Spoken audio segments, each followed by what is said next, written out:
దేవుడు ఈరోజు నీతో మాట్లాడుతున్నటువంటి మాట కీర్తనలు 42వ అధ్యాయం 1-2 వచనాలు చూద్దాం.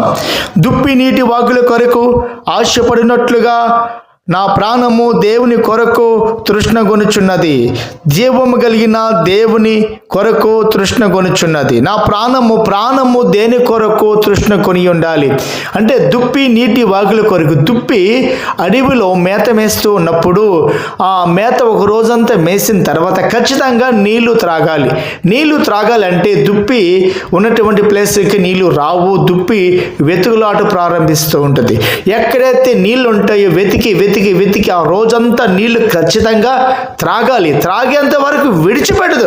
అలాగే క్రైస్తవులమైన మనము కూడా ప్రియ దేవుని బిడ్డలారా, దేవుని సన్నిధిలో మనము కూర్చున్నప్పుడు దేవుని దగ్గర నుండి జవాబు వచ్చేంత వరకు, ప్రార్థన ఫలం వచ్చేంత వరకు, నీకు ఏం కావాలో నువ్వేం అడుగుతున్నామో వాటన్నిటిని దేవుడు నీకు ఇచ్చేంత వరకు విడిచిపెట్టకుండా, అయ్యా నీవు నన్ను నింపు, నీ ఆత్మతో నింపు, నీ బలముతో నింపు, నా ప్రాణము నీ కొరకు తృష్ణగొనుచున్నది, నా ప్రాణము నీ కొరకు ఆశపడుతున్నది, నాకు నీవు తప్ప వేరొక ఆధారము లేదు, నాకు నీవు తప్ప వేరే దైవం లేదయ్యా అని చెప్పి ఆయన సన్నిధిలో నువ్వు ప్రార్థన చేయటం ప్రారంభించినప్పుడు ఒక వరాలు పొందుకోవడానికి అవకాశం ఉంటుంది.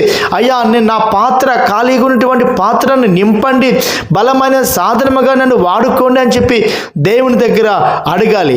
అడిగినప్పుడు ఆ జవాబు వచ్చేంత వరకు ఆయన సన్నిధిలో నువ్వు ప్రార్థన చేయగలిగితే ఆయన ఖచ్చితంగా నీ ప్రార్థనని విని వెంటనే జవాబు నీకు అనుగ్రహిస్తాడు. కనుక ప్రియా దేవుని బిడ్డలారా, మన ప్రాణము దేని కొరకు ఆశపడాలంటే లోక సంబంధమైనటువంటి వాటి కొరకు కానీ, లోక సంబంధమైనటువంటి వెచ్చలవాటి కొరకు కానీ మన ప్రాణం ఆశపడకూడదనండి.